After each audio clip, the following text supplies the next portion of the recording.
Kitab Wahyu pasal 1.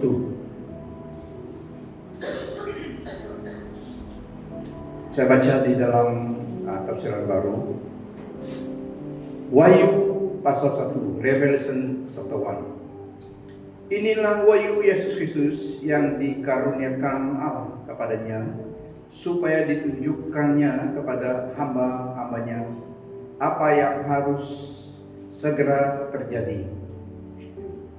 Dan oleh malaikatnya yang diutusnya, ia telah menyatakannya kepada hambanya Yohanes. Yohanes telah bersaksi tentang firman Allah dan tentang kesaksian yang diberikan oleh Yesus Kristus, yaitu segala sesuatu yang telah dilihatnya. Berbahagialah ia yang membacakan dan mereka yang mendengarkan kata-kata nubuat ini, dan yang menuruti apa yang ada tertulis di dalamnya, sebab waktunya sudah dekat.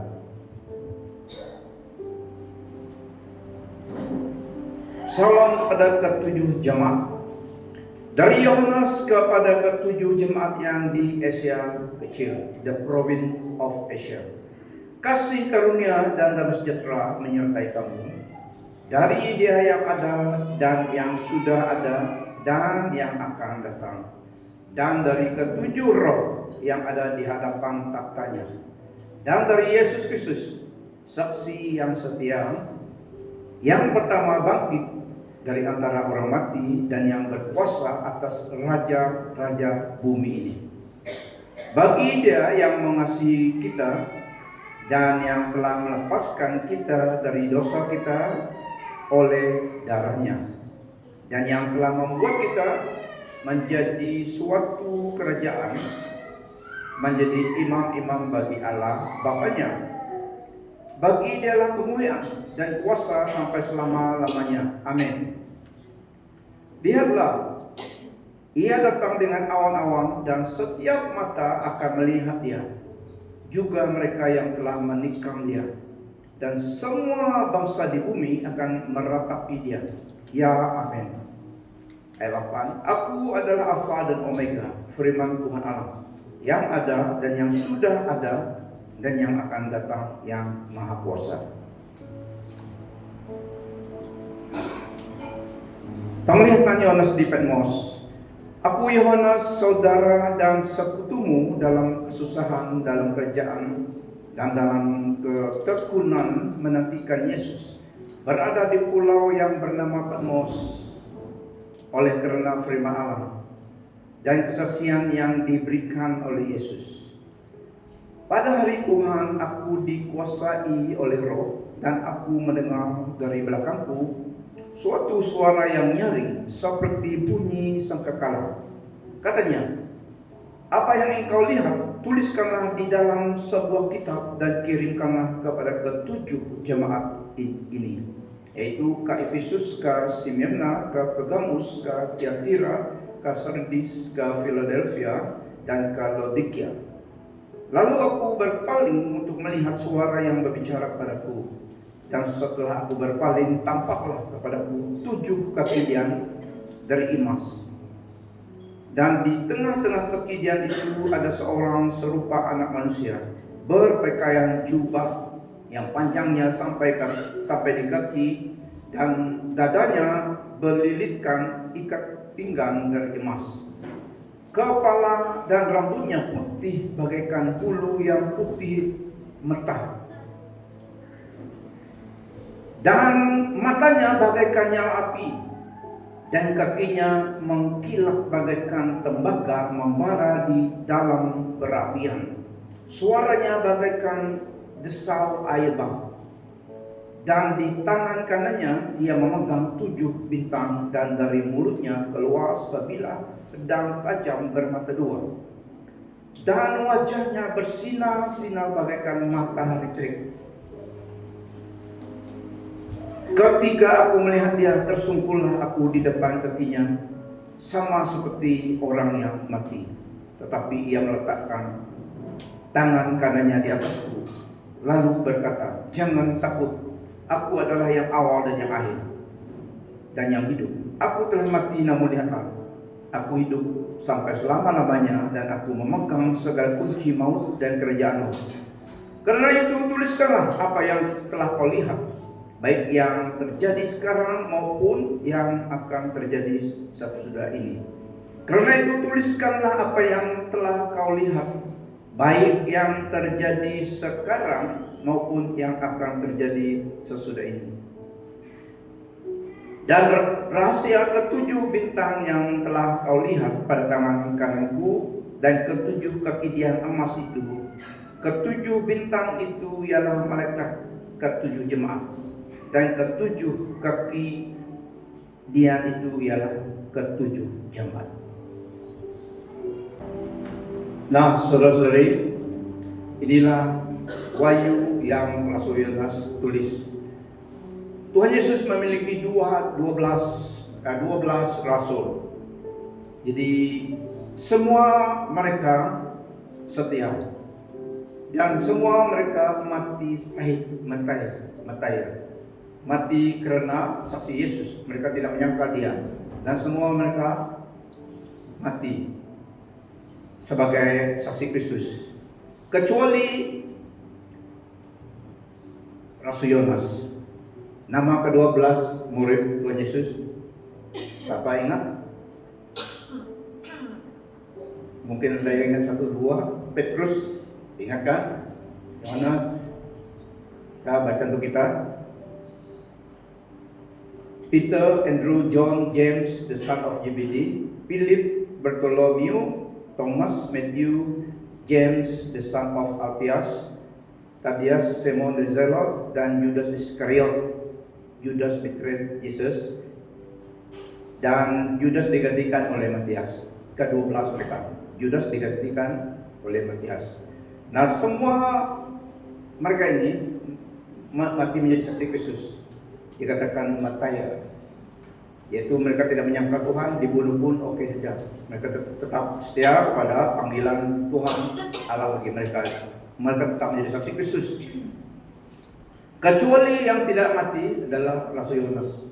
Dia maksud saya yang tidak mati syahid, yang tidak mati mataya, dia mati natural death, dan mati setelah keluar. Dia dibuang di Pulau Patmos. So Rasul Yohanes, dia saja antara 12 rasul yang tidak mati sebagai saksi Kristus yang dibunuh, tapi dia mati waktu dibuang di Pulau Patmos, buang negeri Yohanes. Karena mereka menghukum dia tidak mati-mati. Mereka ada periuk besar sekali. Jarang tengok periuk besar itu lagi. Ada waktu Roma dulu ada. Mungkin masih ada kalau kedai Cina yang dagang bisnis gunakan periuk besar itu. Tidak ada. Orang Pelangi tidak ada periuk sebesar itu seperti itu. Tidak guna lagi. Pasal Rasul Yohanes ditikam dalam dengan minyak yang mendidih dan dia ditikam dalam pun tidak mati dan las-las mereka buang negara. Itulah dia dibuang ke Pulau Patmos. Waktu Petrus tanya Tuhan Yesus dulu, bagaimana dia? Apakah dia tidak mati? Kata Petrus tanya Tuhan Yesus. Karena Tuhan Yesus katakan kepada Petrus, ikutlah aku. Jadi bagaimana dengan dia? Petrus tanya tentang Rasul Yohanes. Tuhan Yesus bilang, kalau saya mau dia hidup sampai saya datang, it is not your concern. Bukan urusanmu, dia bilang, tapi kamu ikut saya. Jadi Petrus disalib terbalik, karena dia minta begitu. Mereka inilah general.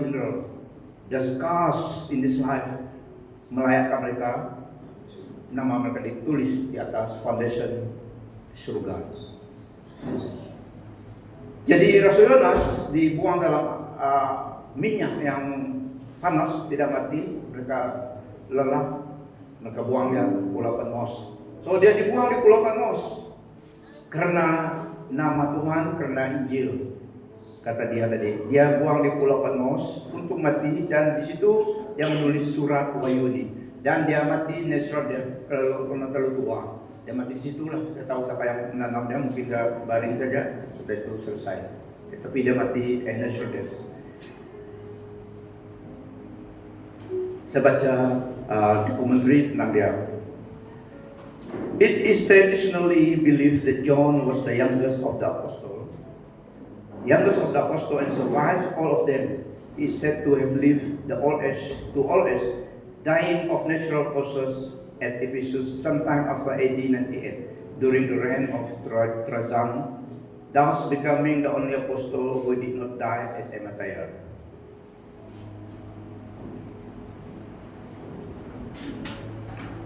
Nah, saudara-saudari, apabila kita melihat kitab Wahyu ini yang ditulis oleh Rasul Yohanes, reflection kita, orang milik Kristus mengalami kesusahan tidak semestinya karena Tuhan tidak menjaga mereka atau bukan karena mereka membuat dosa, tetapi dalam hikmat Allah diizinkan perkara itu berlaku dan untuk maksud yang lebih luhur, lebih mulia dan lebih ajaib. Amin. Bukan Allah tidak dapat menjaga memelihara mereka, tapi diizinkan karena after all mereka telah menyelesaikan mandat mereka dan mereka pulang bersama dengan Tuhan. Dan saya percaya juga waktu Stefanus dilempar batu sampai mati dan melihat atas dan melihat Yesus berdiri di surga, di pintu surga, menguatkan dia. Saya percaya karena Allah Tuhan itu adil. Waktu diizinkan melalui kesusahan yang sangat berat, kalau kekuatan keberanian manusia tidak sanggup. Tetapi oleh karena anugerah Tuhan, dia izinkan. Dan saya percaya Tuhan memberikan supernatural ability, grace. Mereka dapat melalui karena mereka setia. Mereka dilempar batu dan dipotong dan disalibkan. Mereka dapat melaluinya karena pertolongan Tuhan, anugerah Tuhan. Bukan karena mereka. Karena Tuhan setia, dia pastikan hambanya, umatnya diizinkan melalui api berapian demikian. Dia ada di situ. Waktu Daniel juga dibuang di lain den dan juga di Esap Sedrak Abednego waktu dibuang di tempat perapian, Tuhan Yesus ada di situ. The fourth man. Dan saya percaya Tuhan juga memberi anugerahnya yang cukup untuk waktu diizinkan melalui materi seperti ini, diizinkan dan diberi anugerahnya. My grace is sufficient because my power is made perfect in weaknesses, kata Tuhan Yesus kepada Rasul Paulus. Saya percaya karena dia setia, dia tidak mengizinkan kita melalui siksaan begitu berat sendirian. His grace is always sufficient. Sehingga itu dia trials, dia kesusahan itu, masalah itu berlalu karena pertolongan Tuhan. Nah, saudara-saudari, kitab Wahyu adalah kitab tentang nubuatan-nubuatan. Diberikan, ada yang telah terjadi, ada yang sedang terjadi, ada yang coming. Waktu Rasul Yohanes menulis kitab Wahyu ini adalah waktu perkara itu sedang berlaku dan yang belum berlaku juga dia tulis. Itu namanya revelation yang Tuhan berikan kepada dia. Kitab Wahyu adalah satu kitab yang sukar dimengerti.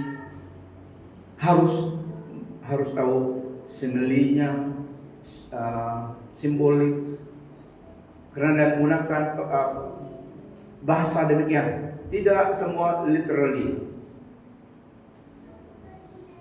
Kitab Wahyu adalah satu kitab yang susah untuk dimengerti, harus sungguh-sungguh mempelajarinya. Menggunakan simbolik, simile dan semuanya yang bahasa kiasan. Dengan maksud diberkati yang membaca dan juga diberkati yang mendengar dan menuruti. Karena firman Tuhan, yang membaca saja sudah diberkati, yang mendengar dan menuruti. Ketiga-tiga kategori ini diberkati. Waktu yang membaca firman Tuhan itu diberkati dia. Dan khasnya dalam kitab Wahyu ini, yang membacanya diberkati kita firman Tuhan, yang mendengar juga dan yang menuruti. So, tiga kategori semua diberkati. Firman Tuhan selalu memberkati. Berbahagialah ia yang membacakan dan mereka yang mendengarkan kata-kata nubuat ini dan yang menurut apa yang ada tertulis di dalamnya, sebab waktunya sudah dekat. Nah, waktu Yohanes menulis surat ini, dia di Pulau Patmos. Dari Yohanes kepada ketujuh jemaat yang di Asia Kecil, Province of Asia. Kasih karunia dan damai sejahtera menyertai kamu. Dari Dia yang ada, yang sudah ada, dan yang akan datang. Dari ketujuh roh yang ada di hadapan tahtanya. Ketujuh roh. Kalau kita literally mengertinya, seven spirit, sevenfold spirit. So, 7 roh itu. Tapi tidak demikian. 7 adalah number of perfection. One Holy Spirit. 1 roh Allah, roh kudus. Tapi diistilahkan ke-7 roh. Kan firman Tuhan yang katakan demikian. Kita harus mengerti bahasa dalam Wahyu. Ke-7 roh. Perfection refer kepada 1 roh, yaitu Roh Kudus, Roh Allah, Roh Kristus, Roh kebenaran. Peranan yang ke-7 roh, number of perfection. The number of the Holy Spirit, perfection, number of God. Number 7 istimewa. Ke-7 roh. Ayat 6, dan yang telah membuat kita menjadi suatu kerajaan, menjadi imam-imam bagi Allah Bapanya. Bagi Dialah kemuliaan dan kuasa sampai selama-lamanya. Amin. Rencana Allah adalah menjadi umatnya, orang mengikut Yesus, menjadi satu kerajaan, one kingdom, satu identity, yaitu kingdom of God.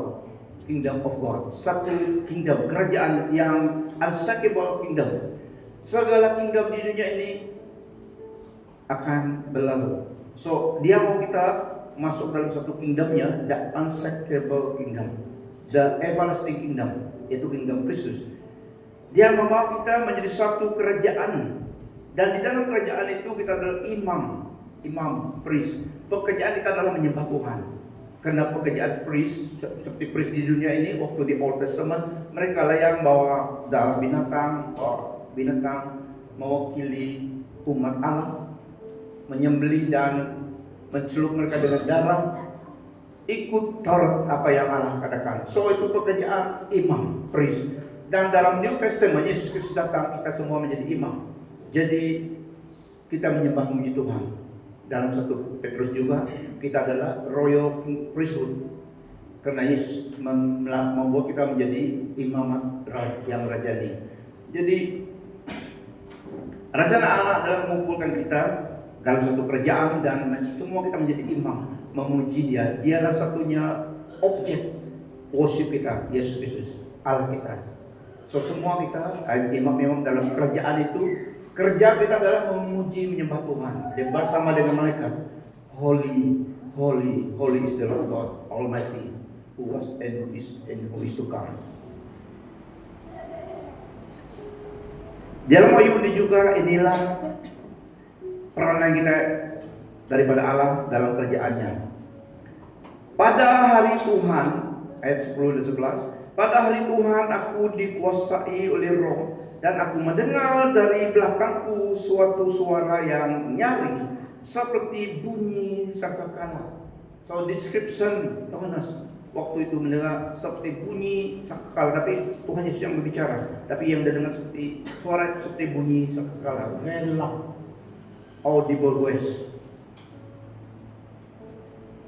Katanya, apa yang engkau lihat tuliskanlah di dalam sebuah kitab dan kirimkanlah kepada ketujuh jemaat ini, ke Efesus, ke Smyrna, ke Pergamus, ke Tiara dan Sardis, ke Philadelphia dan ke Laodikia. Nah, saudara, kita hanya dimampukan oleh Roh Kudus supaya dapat mengetahui perkara-perkara rohani, perkara-perkara spiritual, roh daripada Tuhan Allah kita. Seseorang itu harus dimampukan oleh Roh Allah sendiri supaya dapat mengerti the spiritual thing. Bakal sesuatu dapat connect dengan Allah yang adalah Roh melalui Roh Kudus, dimampukan oleh Roh Kudus supaya kita dapat mengerti, dapat enlightenment, dapat membuka mata rohani kita, dapat mengerti spiritual understanding, enlightenment daripada Roh Allah. Hanya melalui Roh Kudus kita dapat mengerti perkara rohani daripada Allah. Or else natural man foolishness akan perkara Tuhan. Unless and until someone receive the Holy Spirit, baru dapat mengerti perkara dari Tuhan. Begitu juga Yohanes pada masa ini. Hanya dimampukan oleh Roh Kudus supaya dapat mengerti, mengetahui perkara rohani. Karena perkara rohani manusia, natural man cannot understand.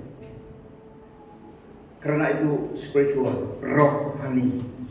Allah kita adalah roh, dan perkara pada dia sebelum menjadi natural ada rohaninya. Untuk mengerti perkara daripada Allah, karena Allah kita adalah roh, harus dimampukan oleh rohnya sendiri. Itulah kita dalam Yesus dan diberikan rohnya. Dan ketujuh gereja itu represent semua umat Tuhan, semua gereja tubuh Kristus di dunia ini. Efesus, Smyrna itu represent semua, bukan ketujuh itu saja, tetapi ketujuh itu represent semua orang percaya di dunia ini. Kita lihat, kalau kita lihat, lain kali ada pesan Tuhan kepada sidang Efesus, kepada Philadelphia, apa tegurannya, apa komitmennya, ada di situ. So semuanya itu kena pada kita semua dalam tubuh Kristus. Ketujuh gereja yang represent dalam Wahyu ini. Surat itu kepada semua umat Tuhan. Masalah dan keperluan dan applause daripada Allah dalam satu gereja ini lain dan gereja yang lain. Tetapi itu semua reflect, connect dengan semua tubuh Kristus di dunia ini. Mereka hanya wakil saja. Apabila kita melihat dalam kitab Wahyu ini adalah masa-masa sukar. Mereka orang Kristen sedang dianiaya, dicari di mana-mana. Pada masa itu manusia jahat sangat. Sama juga pada hari ini. Mungkin kalau kita lihat sejarah ini, jahat sangat orang yang mau berita firman Tuhan, berkabar baik, dihukum mati. Yang salah dibenarkan karena nama Yesus. Semua 12 rasul itu tidak politician. Mereka bukan politician. Mereka bukannya menyatakan interest mereka, tapi mereka menyampaikan pesan daripada Allah yang sumber kehidupan kepada manusia di dunia ini. Tapi manusia di dunia ini tidak senang. Sebaliknya mereka dihukum, dipenjara dan dicaci maki. Tuhan Yesus juga pernah berkata, all who want to live a godly life will be persecuted. Di dunia ini, kata Tuhan, begitu juga mereka. Mereka tidak membawa pesan political agenda, tidak. Mereka membawa agenda kerajaan Allah untuk memberkati manusia supaya diselamatkan jiwa mereka sebelum terlambat. Tetapi upah yang mereka terima daripada orang dunia yang tidak kenal Tuhan adalah lempar mereka dengan batu, mencari mereka, membunuh mereka. Pada masa itu jahat orang. Begitu juga ada juga dalam masa kita, era kita, persecution, gereja dibakar, demikian. Itu adalah karena di belakang semua yang menentang Tuhan adalah roh iblis. Dua forces di dunia ini yang senantiasa berlawanan, tapi roh Allah kita menang. Tapi yang itu mesti ada musuhnya. Masih ada sampai kekalahan, sampai Yesus menyelesaikan semua mandat Tuhan, mandat Allah bagi dunia ini. Mereka dicari dan dipenjara dari penjara, termasuk juga Rasul Paulus yang telah mengenal Tuhan dan dulu menganiaya orang percaya, tapi dia sendiri encounter dengan Tuhan Yesus dan dia membawa berita yang dulu dia musnahkan, yang dia juga ditarik, sehingga juga mati seperti Matius seperti Kristus. Begitu juga 12 disciples, apostol ini menolong manusia supaya mereka jangan dihukum ke neraka. Tapi mereka manusia di dunia ini yang tidak kenal Tuhan, evil man. Itulah jika seseorang itu belum terima Yesus sebagai Tuhan dan Juru Selamat dan setia kepada Tuhan, hati manusia itu jahat sekali. Emperor Nero, Herod, King Herod mau membunuh orang saja yang menentang kerjaannya. Berita baik menjadi bukan berita baik. Berita anggap itu berita mengancam hidup kebebasan, kemerdekaan mereka. Karena mereka hidup dalam kegelapan. Apabila terang datang, kegelapan disingkirkan. Jadi mereka tidak senang. Itulah Rasul Petrus ditikam di dalam minyak masak, goreng panas. Bukan Yohanes yang bersurat itu tadi. Tidak mati-mati, dia dibuang negeri Pulau Patmos. Tapi di dalam semuanya memang Tuhan yang kontrol. The book of Revelation was written by Apostle John during the exile on the island of Patmos. Tujuannya menulis surat ini, John purpose in writing this book was to give hope, memberi harapan dan encouragement to those Christian, kepada orang Kristen yang suffering severe persecution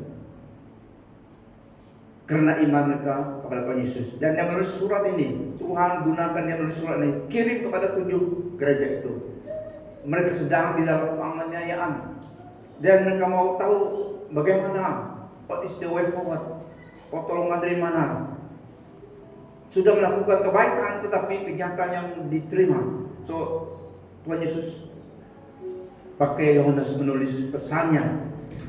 Tujuannya yang pertama adalah memberi harapan dan encouragement, dorongan kepada umat Tuhan yang sedang di dalam waktu menulis surat ini adalah sedang ada persecution, di dalam the heat of the persecution karena iman mereka kepada Tuhan Yesus. Dan orang Kristen perlu tahu, this Christian needed to know that God's control whatever happens here on earth.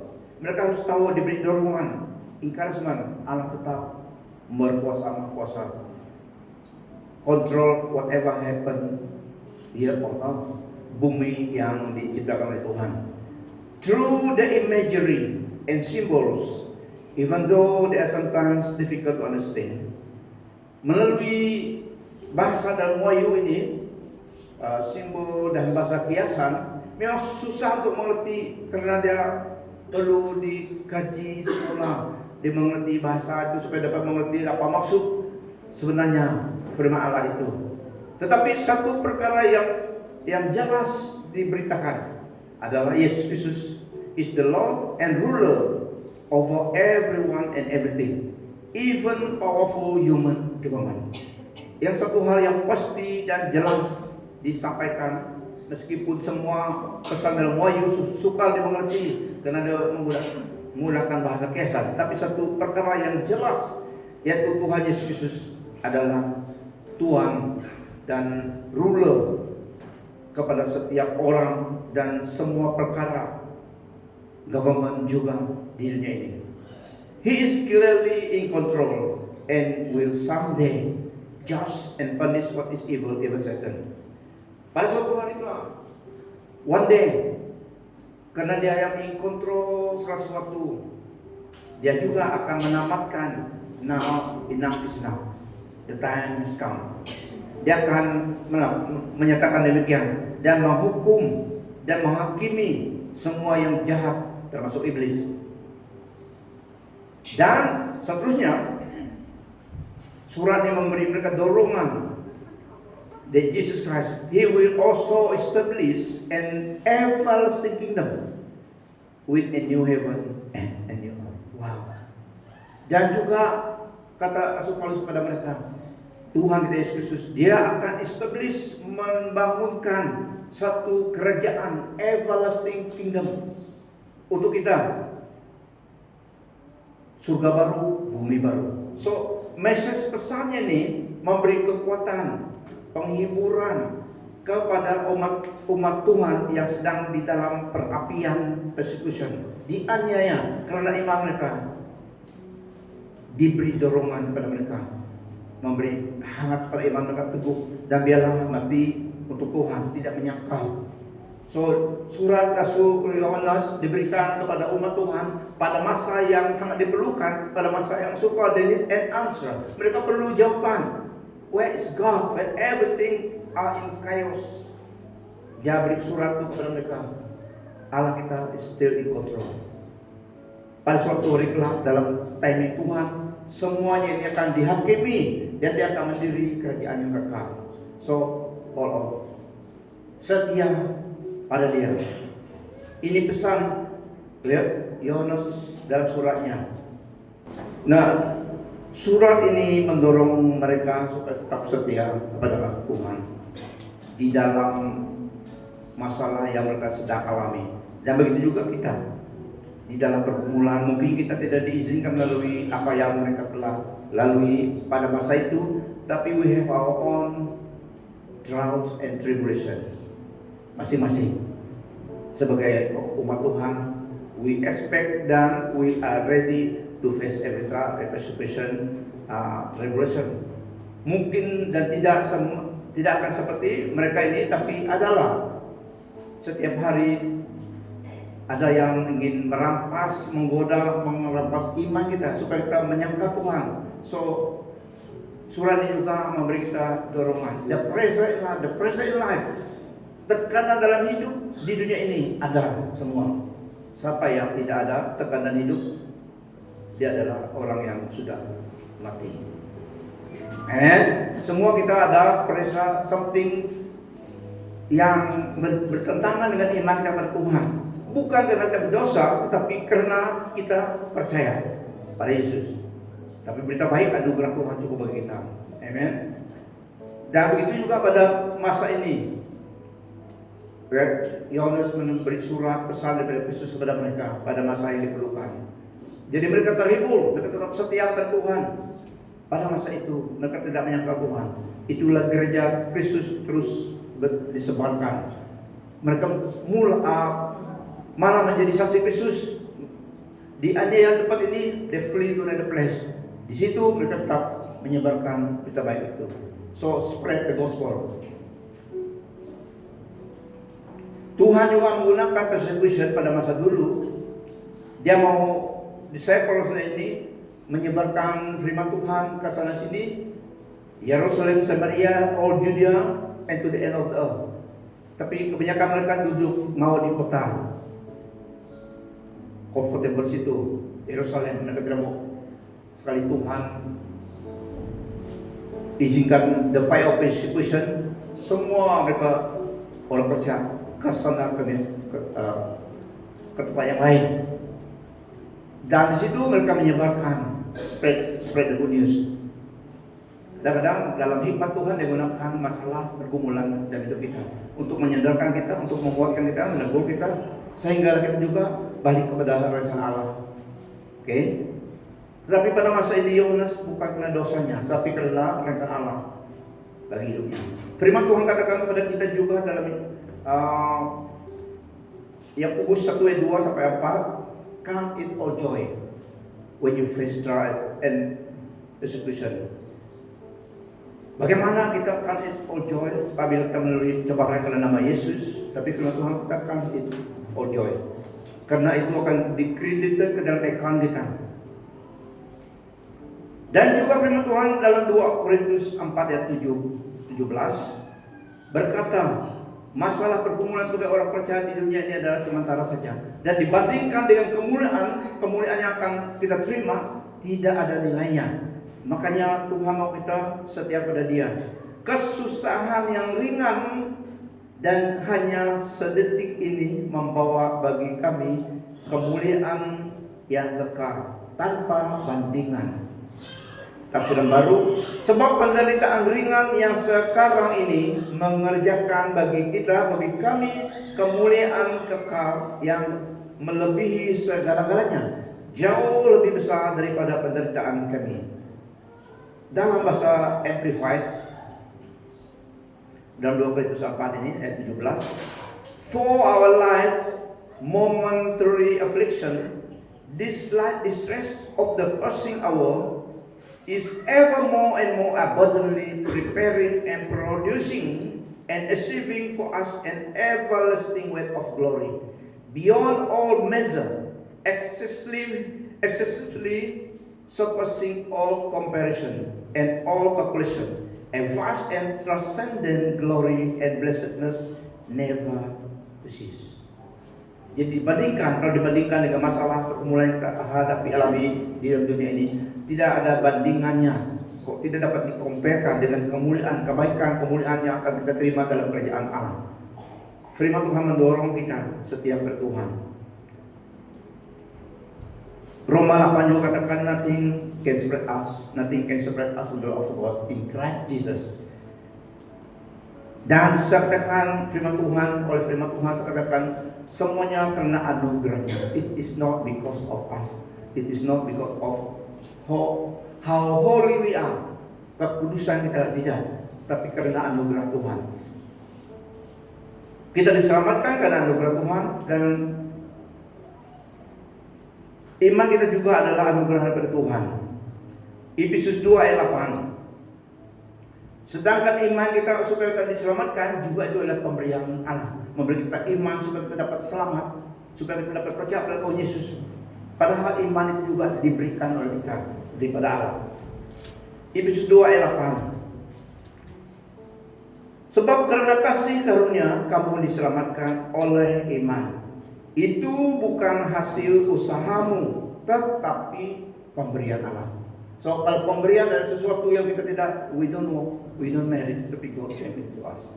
Grace, unmerited favor. Kita tidak layak, tapi diperlayakan oleh Tuhan. Kamu telah diselamatkan dengan kasih karunia-Nya melalui iman. Ini bukan daripada kamu sendiri, tetapi adalah kurnia Allah. For it is by free grace, God unmerited favor, that you are saved, that you are delivered from judgment and made partakers of Christ's salvation through your faith. And this salvation is not of yourself, of your own doing. It came not through your own striving, but it is the gift of God. Wow. Alangkah bahagianya Tuhan beri kita anugerahnya sehingga kita beriman pada Tuhan Yesus untuk keselamatan kita. Kooperasi dengan Tuhan. Tapi Dia yang bekerja ke semua, percaya Dia yang melakukan semuanya. Itu namanya grace. Diberikan gift of God. Yang Tuhan tuntut daripada semua kita, daripada umat Tuhan adalah faithfulness. Kesetiaan, ini yang Tuhan tuntut. Yang lain Dia lakukan semuanya. Dia mati karena dosa, bangkit supaya kita menjadi selamat. Dia jadi juru selamat kita. Semua yang the heavy duty, heavy weight, semua yang compulsory Dia lakukan semuanya. Dia melakukan untuk kita. Satu yang Tuhan mau adalah kesetiaan kita. Ini saja yang Tuhan tuntut dari kita. Kesetiaan, faithfulness it was He demands from us. 2 Timotius 2 ayat 13. Bacaan daripada 2 Timotius 2 12 sampai 13. Ini yang Tuhan mau. Trust and obey, faithfulness. Percaya, menghargai apa yang korbannya untuk kita. Appreciate, acknowledge apa yang Dia telah lakukan untuk kita. Faithfulness daripada kita kepada Tuhan. Jika kita bertekun, kita pun akan ikut memerintah dengan Dia. Jika kita menyangkal Dia, Dia pun akan menyangkal kita. Jika kita tidak setia, Dia tetap setia, karena Dia tidak dapat menyangkal dirinya. Nah, saudara-saudari, kesetiaan kepada Tuhan at all cost ini yang Dia tuntut daripada kita. Yang lain Dia telah lakukannya. Dia mau kita setia, memegang firman-Nya, janjinya, iman kita kepada Dia, kesetiaan kepada Dia. Karena opposite faithfulness adalah unfaithfulness. Opposite setia adalah tidak setia, menyangkal. So Dia mau kita setia. Karena Yesus Kristus adalah the true God and eternal life, the first and the last, the beginning and the end, the Alpha and the Omega, the only true God and eternal life, Creator, Giver, Sustainer of life, the Almighty God. Inilah Tuhan kita. Dia mau kesetiaan kepada kita. Our Lord God, Savior, Redeemer, our King, the King of Kings. because He's God. Amen. Setia sampai selama-lamanya. Setia sampai selama-lamanya. Seperti dalam firman Tuhan, Dia mau kita setia sampai selama-lamanya. Setia waktu suka, waktu senang. Kadang-kadang waktu suka lebih setia, tapi waktu senang juga Dia mau kita setia. Amen. Lihat kawanmu sebelah kanan kiri. Lihat dan senyum saja kepada dia. Jangan cakap. Lihat. Katakan good. Ini yang Tuhan tuntut kepada kita. Dia telah melakukan semuanya. Yang memberikan hidupnya segalanya untuk kita. Yang dia tuntut adalah setia kepada Dia dalam hidup kita. So, Wahyu pasal 1 adalah tentang surat maksud Roh Yohanes kepada jemaat Tuhan yang sedang melalui ancaman, penganiaya, dan firman Tuhan itu diberikan pesan daripada Tuhan Yesus kepada mereka supaya mereka tetap setia karena Dia masih bisa memperhatikan segala sesuatu yang terjadi di muka bumi ini.